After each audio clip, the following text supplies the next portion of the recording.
Hello, my name is Rick. Welcome to the Dwarven Fortress of Swampcavern, live. I have two goals today.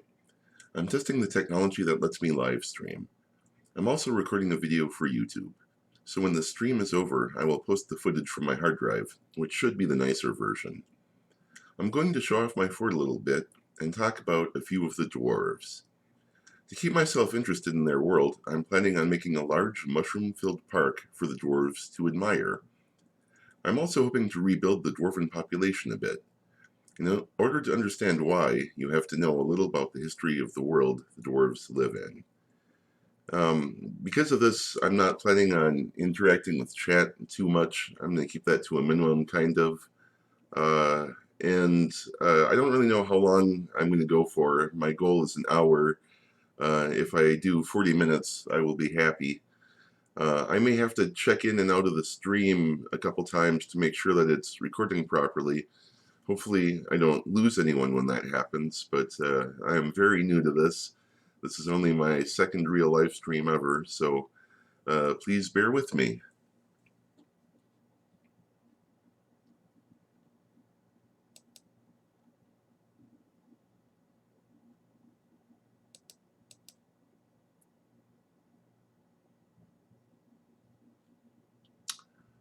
So let's see. Let's zoom in a little bit here so that it comes through a little better. And let's zoom in here a little so that it comes through a little better. And let's take a look at the fort to start with, I guess. Let's see. The Fortress of Swampcavern is built in a large rectangle, and it turns out that Romans always built their forts in squares or rectangles, which isn't something I knew when I built this, but I find it kind of interesting. I built this just because it was kind of an efficient shape. It contained the area I needed. In a lot of my videos, we see my guys standing outside, practicing outside the fort in sunlight. And the reason for that is dwarves that spend all their time in caves get used to it. They become cave adapted. And then when they go out into the sunlight, they don't like it. They literally get sick and they throw up. And it's actually rather difficult to keep dwarves from doing that. Almost the only way you can stop it from happening is by having them stand around in daylight all the time, which I kind of think maybe they don't like, but as military dwarves here, they're going to have to learn to be tough. Now, what I'm seeing is, oh, hey, Shelby. Thanks for checking in. I'm happy to see you here. I see we got a bunch of people. That's really nice, actually. So, anyways, what you can see on this screen right now is a giant cave spider and a bunch of the dwarves practicing. A few of these guys don't appear to be in uniforms. I'm not sure why. To make the game run smoothly, I have most of the population of this fort just standing outside practicing all the time. And one of the limiting factors with Dwarf Fortress is the speed at which the game can run, and that depends entirely on your computer, the number of things in your world, like people and animals, how many stones, how many objects you have lying around, and then the size of the world. Swampcavern is a smaller world, which means really one of these characters could walk across most of the world in a couple of days and explore the entire world in a couple of weeks if they weren't getting attacked by giant monsters or other civilizations or whatever. And the only thing that keeps these civilizations apart and from running over and killing each other is basically their own preferences and their own set of strategies and tactics. Oh, hey guys, nice to see you here. This is really kind of exciting and something for me. I'm kind of hoping this leads to new things, so good to see everybody. So anyways, the history of Swampcavern, the world that they live in, is a history of several civilizations getting wiped out, including that of the dwarves, almost. When Swampcavern was founded, the Empire of the Dwarves was clinging on by a thread. The king of the dwarves is actually an administrator in some goblin pits. He's been captured when their home capital was taken at some time. And the goblins, realizing the administrative potential of the king, put him to work as an administrator. And yet, somehow, he ordered the foundation of Swampcavern long after having been captured. And so my sort of story for that is he got a bunch of paperwork from the Goblin Empire, and he forged some signatures and he added his own to it, and he scraped some money together and ordered Swampcavern to be founded without ever mentioning exactly what was going on. But it was his secret plan of being rescued, is that the dwarves of Swampcavern would become powerful by fighting the goblins, and then he could become the king of their personal fortress, and then he could be rescued from the goblin pits, maybe, somehow. Unfortunately for him, the dwarves of Swampcavern didn't feel like they were ready for the king, so the few times they were offered to have him, they had no knowledge that he was in the goblin pit somewhere, and so unfortunately they said, "No, we're not ready for you yet, your majesty," and then they quit asking. So I don't know, maybe the goblins found out about the king's plot, or maybe more difficulties arose.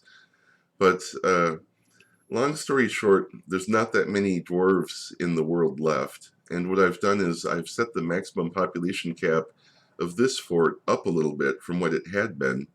And we have a lot of married dwarves, so in theory they might start having children immediately because I raised the hard population cap. And so basically I have two goals of to keep this interesting for me.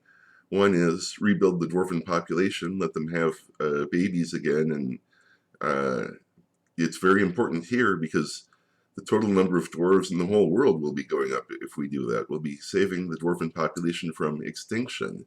I feel like that's a worthy goal for a fantasy game. And then the other one is, to keep things interesting for me, I'm planning on expanding a large mushroom park somewhere for the dwarves to come and admire. And I'm thinking waterfalls, water features, maybe reroute the river from the surface to run underground. I've been a bit inspired by my Dwarf Fortress mentor, who seems to always enjoy diverting his rivers underground. And we have a pretty good opportunity for that in this world, in that we have a river that's not that deep, and already a bunch of it is being sucked into the waterfall for Swampcavern anyways. We have a high pressure diverter that we can pull even more of it in if we want to, although that's not without certain risks. The problem is the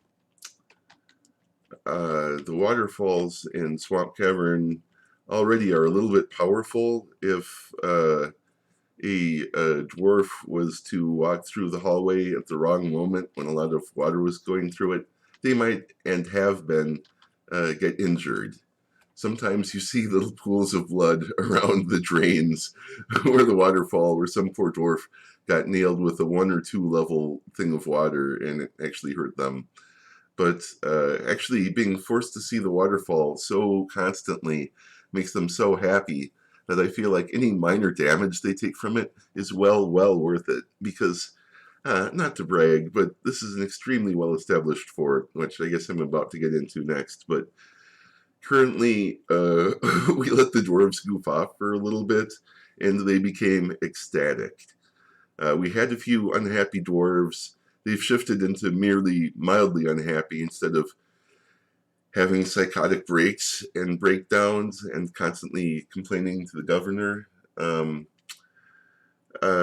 We've got a few middling happy dwarves, we've got a few mildly happy dwarves, and we have 195 ecstatic dwarves. And the reason for that is they're forced to see waterfalls all the time. They have a ridiculously large stockpile of very well varied food, which is something they really care about.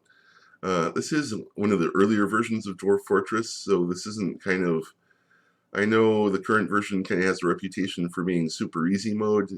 This isn't that. This is a version of Dwarf Fortress that lacks raids, so I won't be sending anyone out on raids, unfortunately.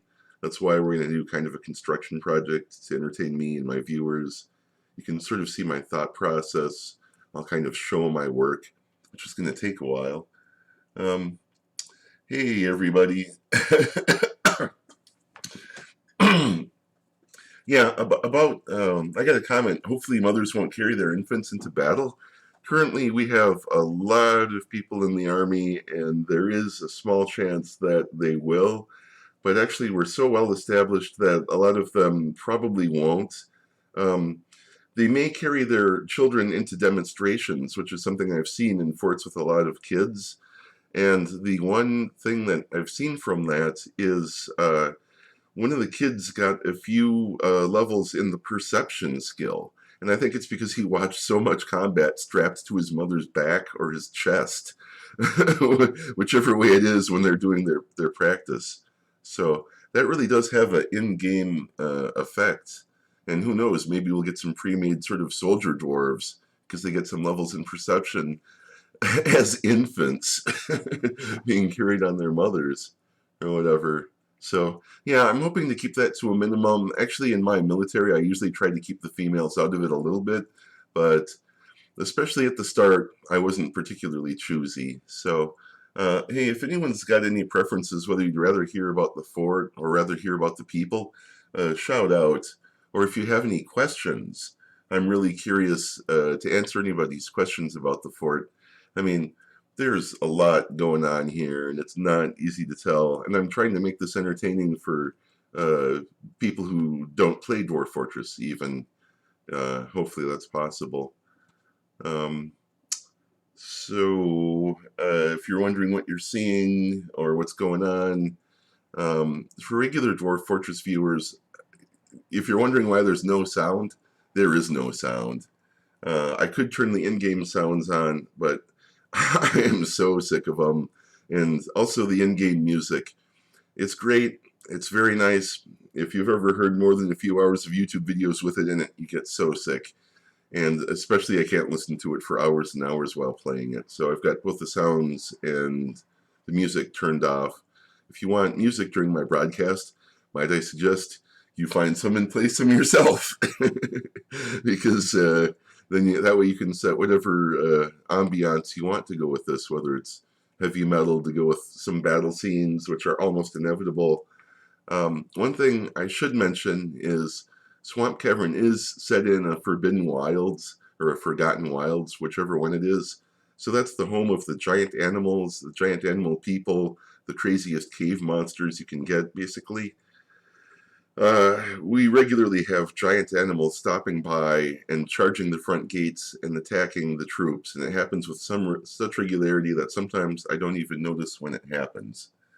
Why is stuff flashing green? I currently have a construction menu up, so it's talking about which things are constructions there. Now things are flashing because there's more than one thing in a square.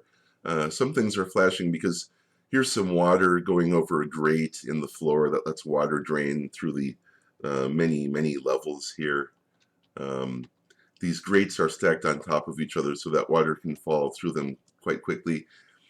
The waterfall is really quite random, so I never know where it's going to gush or where it's going to trickle or even not go at all. Here's a spot where a lot of it is going through at once, so it's probably nice that a dwarf isn't trying to pass through that area at this exact moment. Let's see, what we're looking at right now is a bunch of dwarves' bedrooms, and these guys are quite messy dwarves. Perhaps they take after me. I don't know where they get it from. They have cabinets, they have closet space, they have chests to put their crap in, some of which are completely empty. And yet they throw their silk dresses on the floor. And the thing is, I've gone through this personally, and I've deleted some of the stuff from the world. And some of these things that are on the floor are so exotic and so neat, I didn't have the heart to destroy it, because some of this is like Forgotten Beast silk dress that there was only so much Forgotten Beast silk in the whole world because they only sprayed so much while they were attacking us. So the 1 or 2 items we made out of it are 1 or 2 rare things in the world. Okay. Oh, man. Alright, that is annoying. I hope that doesn't flash up on there for too long. That really makes me mad, but there's nothing I can do about it at the moment. Okay, so we're coming back. Here should be Dwarf Fortress. Alright, and we're back. Sorry about that, but the weird aspect I'm running my monitor in to get my monitors to work at the same time is making some of the controls hard to access. And so I couldn't turn that stupid thing off before I started broadcasting, even though I tried multiple times. But, okay, so let's see. Here's the outside of the fort.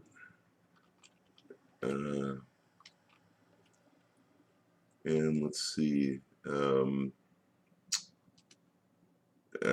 We've got, this is a little thing. I have some cave traps, and the spider silk is left over from a huge battle where we unleashed giant cave spiders on a horde of goblins.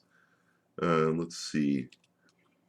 I'm kind of struggling a little bit because I haven't played Dwarf Fortress since this summer, but I'm sure it'll come back to me because I played it for several years, and there's a lot going on. There's a lot to unpack. There's a lot of stories in this fort. I think maybe I'll just kind of wander around and talk about stuff that I see. For instance, here's a helmet snake in a cage. Here's a crundle in a cage.